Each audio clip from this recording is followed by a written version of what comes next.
قال رسول الله صلى الله عليه وسلم: إن الله كتب كتابا قبل أن يخلق الخلق، إن رحمتي سبقت غضبي، فهو مكتوب عنده فوق العرش. قال رسول الله: من الذي مات قبل أمه ودفن في بطن جدته؟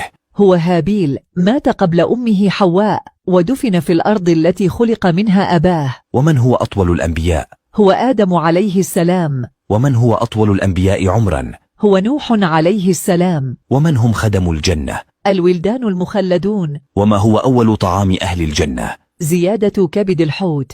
وما هي السورة التي بدأت بالتسبيح وانتهت بالتسبيح؟ سورة الحشر. وما هي السورة التي ذكر اسم الله في جميع آياتها؟ سورة المجادلة. ومن الذي يقبض روح الملائكة؟ ملك الموت. ومن الذي يقبض روح ملك الموت؟ يتباهى ملك الموت بأن الذي يقبض روحه هو الله. وهل يموت الموت؟ نعم يموت. وكيف يموت؟ يؤتى بالموت على هيئة كبش أملح فيذبح، وينادي منادي: يا أهل الجنة خلود فلا موت، ويا أهل النار خلود في النار، ويلحق بها أتباعها، وينادي منادي ويقول: هذه هي الدنيا التي تحاسدتم وتناحرتم عليها. 3 من كنوز الجنة، فما هم؟